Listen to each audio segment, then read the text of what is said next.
politique, soit à travers la diaspora malienne, qui vont essayer de toujours commenter les faits du Mali en allant toujours dans le sens négatif, et aussi soit avec des sportifs ou soit avec la société civile.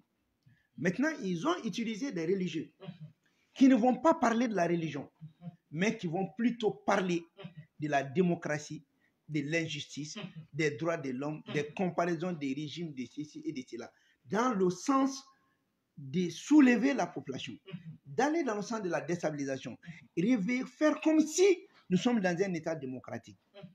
Et donc, comme si il y a des avantages que le pays doit perdre. Et dans un contexte d'insécurité énergétique également. Et donc, à ce sujet, il y a l'incendie au port de Conakry qui rentre en ligne de compte, qui vise plutôt à anéantir le Mali, puisque sans carburant, il n'y a pas de guerre, il n'y a pas d'énergie. Et cette option va permettre d'écarter le Mali par rapport au port de Guinée, parce que tous les carburants qui viennent pour les armements maliens viennent pour la plupart du port de Guinée. Et s'il y a des incendies de tel niveau, la gravité est énorme. C'est comme ça que Hitler a échoué contre la Russie par manque de logistique. C'est la même manière que Napoléon Bonaparte a échoué. Donc, ils vont essayer de jouer sur ce côté d'entrée de carburant. Et maintenant, ça va anéantir notre sécurité. Ça va aussi aggraver le problème d'EDM. Et quand le problème d'EDM va s'aggraver, les Maliens n'auront plus besoin de se fier à une question de sécurité. Et là, ça trouve que déjà la déstabilisation a commencé. On va commencer, il y aura des problèmes à Kidal, donc on nous tape dessus là-bas. Il y a le problème énergétique là-bas. Il y a des questions des droits de l'homme au milieu et fini pour la transition. Soit ils seront obligés de se référer sur la Côte d'Ivoire ou sur le Sénégal. En ce moment, Macky Sall et Alassane vont poser leur veto. Vous allez quitter l'AES. Vous allez mettre fin à cette question de création de l'AES. Et dès lors qu'ils vont renoncer au processus de création de l'AES, c'est fini, ils sont discrédités. Donc, et de ce fait, le Mali a trois options par rapport à l'Algérie. Premièrement, il s'agit de rappeler l'ambassadeur du Mali à l'Algérie pour consultation d'abord, savoir qu'est-ce qui se passe avec les Algériens.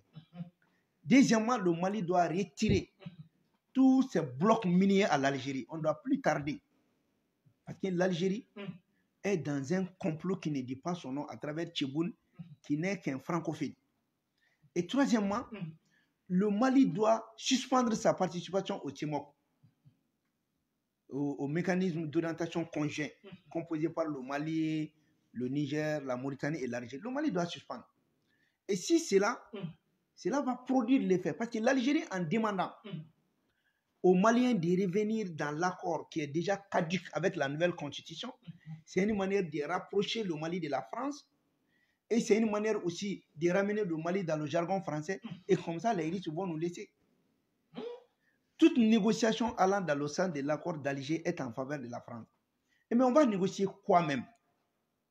On va négocier sur la base de quoi? Les signataires d'accord d'Alger sont dans le gouvernement malien, sont au CNT, ils sont partout. Les signataires d'accord d'Alger ne sont pas ailleurs. Donc on va négocier avec qui? Aujourd'hui, au lieu que l'Algérie aide le Mali à récupérer Yad pour le ramener, l'Algérie est dans un déni de réalité. Et parce que l'Algérie veut avoir le leadership sur le Mali. Mais cela est fini. Il faudrait que les gens comprennent que les questions de relations internationales sont des questions d'intérêt national. C'est des questions de souveraineté nationale. Quand tu n'as pas ton intérêt dans une relation, pourquoi rester dedans? Et l'Algérie est devenue maintenant une menace pour le retour du Mali dans le jargon de la France. Alors que ce qui se passe au Sahel, il n'y a que deux choses. C'est une question de survie. C'est une question de survie pour la France, pour déstabiliser le Sahel, et c'est une question de survie pour les États de l'AES, pour maintenir le Sahel. Il y aura un vainqueur et un vaincu. Et de ce fait, il faudrait que les pays de l'AES se donnent la main davantage pour essayer de contrer toutes ces menaces. Mais c'est important qu'on essaie de donner ces informations pour décoloniser les mentalités. Et vous allez voir qu'ils utilisent ces religieux qui ne prônent que la démocratie, que les droits de l'homme, mais qui ne prêchent pas la religion de Dieu, qui ne prêchent pas ce que Dieu demande, qui ne prêchent pas ce que Dieu nous recommande de faire, mais qui prêchent pour le monde, qui prêchent pour la démocratie, une démocratie de façade, une démocratie importée, prête à porter. On n'a pas besoin. Et ceux qui se disent avocats de la démocratie aujourd'hui doivent être des avocats de la défense de l'égalité sociale. Et ils oublient que le Mali, on n'est pas dans un pouvoir où il y a eu une élection. Là, le pouvoir transitoire au Mali, c'est l'ensemble du peuple malien. Et aujourd'hui, il est important. Soit le président Assimi organise l'élection en 2024. Dans ce cas, il annonce sa candidature et il va passer en un seul tour. Soit le Mali décide de quitter le protocole additionnel de la CEDEAO une bonne fois pour toutes, qui est soutenu par son principe de subsidiarité mercantiliste qui nous maintient dans un système de bernilisation de l'Afrique. Le mieux dans tout, c'est de quitter le protocole additionnel. Créer la monnaie de l'AES, récupérer l'espace et maintenant de ne jamais organiser d'élection tant qu'il n'y a pas d'organisation au Burkina, au Niger et au Mali. Ces trois pays doivent organiser leurs élections ensemble. Et je dirais même qu'il n'y aura même pas d'élection en fait. C'est de reconduire les différents présidents fondateurs de l'AES. Le Niger va voter pour le président Tchani, le Burkina pour le capitaine Ibrahima et le Mali pour Assimi. Tous ces trois pays ont démontré en A plus B que c'est la France qui est le soutien des terroristes, que la France qui est en complicité avec les terroristes. À partir de cet instant, c'est incohérent de rester dans une monnaie fabriquée et produite par la France.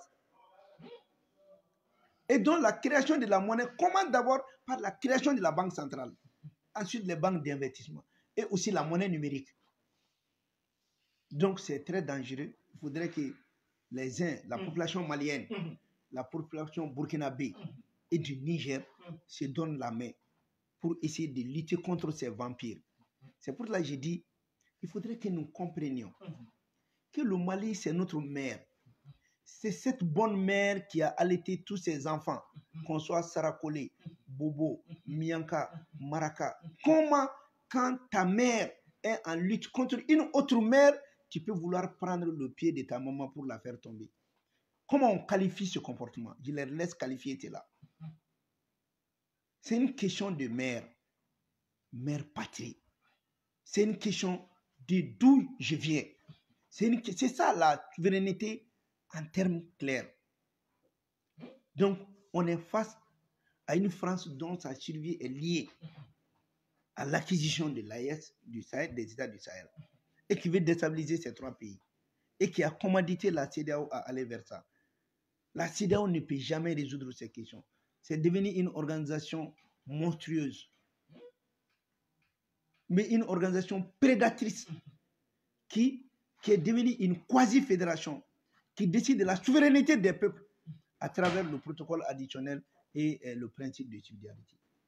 Donc, c'est dire que c'était pour partager ces informations avec vous, en disant aux autorités qu'on ne peut pas mettre en vie la vie de 22 millions de personnes pour des individus qui prônent du n'importe quoi dans les rues, qui se permettent de dire du n'importe quoi. Donc, les Maliens doivent comprendre aujourd'hui qu'on doit faire le choix. Soit nous serons vassalisés, on va accepter de suivre la France et c'est fini pour nous. Soit nous allons attacher nos ceintures pour nous libérer et, comme Assimi l'a dit, avec toutes les difficultés. Et aujourd'hui, on n'a pas le droit de reculer. C'est un chemin de non-retour, qu'on le veuille ou pas. Et ce n'est pas une lutte d'individus, c'est une lutte collective. Et même les partis politiques doivent s'associer à cela. Il n'y a aucun parti politique au Mali qui n'a pas dit qu'il voulait la libération de Kidal. Tous les partis politiques ont dit que l'accord n'est pas bon, il faut une bonne application de l'accord. Maintenant, tous ceci sont faits aujourd'hui. Pourquoi encore on est en querelle? Si la raison de créer un parti politique est de servir sa nation, on ne peut pas mieux servir le Mali que ça.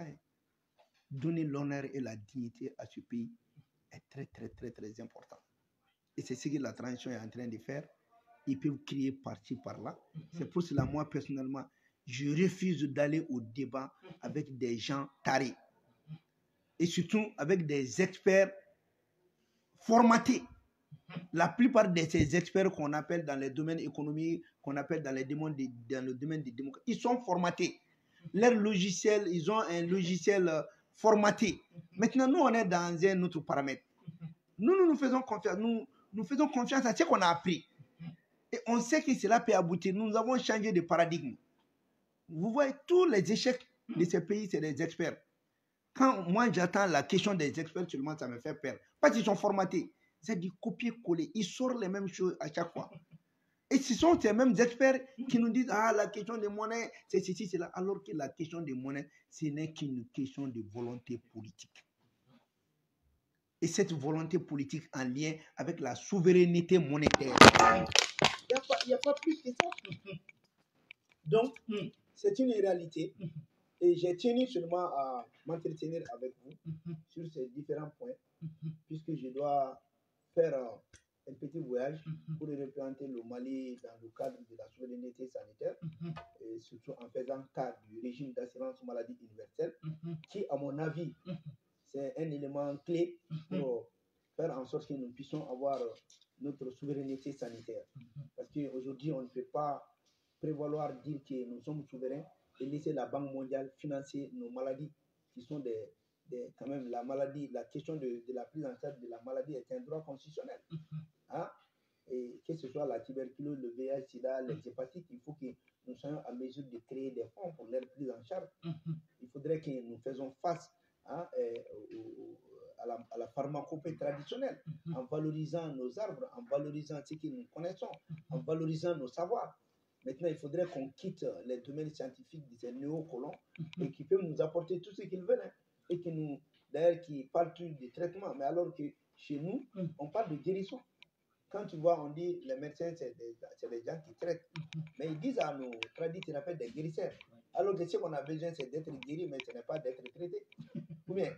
Oui. Donc, vous voyez déjà, eux-mêmes, ils ont donné une définition correcte. Donc, il faudrait qu'on essaye de valoriser ce que nous faisons, qu'on essaye d'échanger, qu'on essaye de comprendre qu'on ne peut valoriser que ce que nous-mêmes nous avons. Sinon, Dieu a tout donné au Mali. On a l'eau, potentiel hydrique, 148 milliards de mètres cubes. On a le soleil. On a l'hectare, l'Office du Niger, 1 800 000 hectares, sans compter les espaces du Tombouctou, sans compter Gao, sans compter Nsoukala et Parayer. Ensuite, on nous a donné le soleil. Ensuite, on a des zones. Nous avons notre culture. Qu'est-ce qui nous manque? À part le fait de ne pas travailler. Parce que les intellectuels, là, ces cadres ont habitué de payer aux dons, aux aides au développement. Ce n'est que de la mendicité. Quand on vous fait les aides au développement, c'est de la mendicité. Les aides au développement vous empêchent d'avoir des initiatives de développement. Vous serez toujours cramponné dans leur idée de développement. C'est pour cela que vous voyez que la transition, on a beaucoup d'idées, parce que nous fonctionnons sur le budget d'État sans aide au développement. Alors que dans le temps, ils ont tous bénéficié de l'aide au développement, souvent 1000 milliards. Et donc, c'est important de sortir de ces disques-là, de ces disques durs de mendicité. Même quand ils parlent de retour à l'ordre constitutionnel, c'est pour la mendicité. Parce qu'ils vont dire que quand on va retourner, la France va financer nos élections. Est-ce qu'aujourd'hui, nous, on a même besoin de financer les élections? On peut changer notre mode de désignation. On peut dire maintenant, trouver d'autres moyens d'élire notre président sans financer un rond. On peut essayer de trouver des moyens à choisir les conseillers communaux sans pour autant dépenser. On peut même faire le choix des députés sans pour autant utiliser autant d'argent, 70 milliards, 25 milliards, alors que cela peut construire beaucoup d'écoles, ça peut financer beaucoup d'entreprises. Nous devons réfléchir à une autre manière qui n'est pas la manière européenne. Parce que déjà, on a dit que le Mali est une république démocratique. Mais cette république démocratique est adossée à l'histoire millénaire du Mali. Ça veut dire qu'on peut se référer à l'histoire millénaire du choix et du mode d'élection. Mais on a préféré d'autres modes qu'on a mis dans la constitution, mais qui pouvaient être discutés. Dans tous les cas, c'est à nous de voir qu'est-ce qu'il faut dessiner pour nous, pour éviter les démocraties prêtes à porter. Et comme je l'ai dit, ceux qui se disent démocrates doivent être les avocats de la défense de la légalité sociale. Et je dis, je l'affirme, que le président Assimi est 1000 fois plus démocrate que ces démocrates des 30 dernières années. Je vous le dis pourquoi. Malgré qu'il critique que les résolutions des assises nationales n'ont pas été exécutoires à tous les niveaux, mais la nouvelle constitution a vu le jour grâce aux recommandations des assises nationales. À partir du moment où on a une constitution issue de la résolution des assises nationales, qui vaut mieux qu'une constitution? À partir du moment où on a une constitution qui édicte les principes de la souveraineté, alors que la démocratie, par définition, c'est la souveraineté du peuple. Et la souveraineté a 3 piliers. La souveraineté militaire, la souveraineté linguistique et culturelle et la souveraineté économique et monétaire. Qu'est-ce qui nous empêche maintenant? C'est la monnaie. On a officialisé nos langues. On a donné une certaine légitimité aux autorités coutumières qui sont les gardiens de nos yeux et de nos coutumes. On a cadenaté le mariage qui se fait entre l'homme et la femme. Ça veut dire qu'on n'est plus dans l'homosexualité, c'est fini. Et donc, il y en a beaucoup. On s'est référé à l'histoire millénaire. On a lutté contre l'exclusion. On a mis de côté l'accord d'Alger. Et de façon souveraine, l'ensemble du peuple a décidé d'aller dans cette condition. Et c'est cette même population lors des assises qui a dit que la durée de la transition est de 6 mois à 5 ans. Si vous êtes des démocrates, pourquoi ne pas respecter la décision de la majorité au lieu d'imposer votre date au gouvernement? Ce que le gouvernement fait, ce n'est qu'une indication. Quand le gouvernement prend 2 ans, il a pris 2 ans dans une fourchette de 6 mois à 5 ans. Mais tant qu'on n'est pas arrivé aux 5 ans, on ne doit pas crier, on ne doit pas les obliger à aller aux élections. Et ces mêmes démocrates nous parlent de la charte de transition qui est déjà caduque. C'est dit dans l'article 189 que les législatives en vigueur demeurent, sauf s'ils sont contraires à la présente constitution. Alors que ce que la charte dit en ce qui concerne la candidature du président est contraire à la nouvelle constitution qui a défini clairement comment être candidat au Mali. Mais ils continuent à prêcher dans le désert, en chauffant nos tympans, en faisant fi des réalités. Et c'est cette même disposition qui fait que l'article 90, on dit les institutions qui constituent les résidus de la Constitution de 92 et de la Charte vont demeurer jusqu'à la mise en place d'une nouvelle institution telle que le CNT, le Haut Conseil des collectivités, la Cour constitutionnelle, le Conseil économique, social et environnemental. Mais vous voyez qu'ils sont dans les dénis des réalités. Et quand j'entends souvent des débats ironiques qui n'ont pas de sens, je me dis, est-ce qu'on est dans le même pays? Et ils font croire comme si on est dans un pays aussi où il y a eu une élection, il y a une majorité au pouvoir, il y a une opposition du côté, et ceux qui organisent même des débats par déni des réalités, ils disent ceux qui sont pour et ceux qui sont contre. Pour et contre quoi? Aujourd'hui, nous devons être tous pour le Mali parce qu'il n'y a pas d'alternative. C'est sur la base des propositions, c'est sur la base des idées, c'est sur la base du programme. C'est sur la base des visions qu'on doit orienter cette transition. En sortant pour dire que la transition a fait ceci, mais la transition pouvait faire mieux en faisant ceci, cela. Et vous avez fait ça, moi j'aurais dû préférer que vous fassiez comme ça. Est-ce que si nous partons sur cette base-là, Mangamé, donc voilà, c'est ce que je voudrais résumer un peu en français pour nos compatriotes du Niger, du Mali. Et désormais, moi, je souhaite qu'on dise la population de l'AES. Au lieu de dire Malien, Burkinabé, avant de trouver un nom, on dit la population de l'AES. Donc, merci à la population de l'AES. Et ensemble, nous vaincrons, Inch'Allah. Merci. Alors, après, on va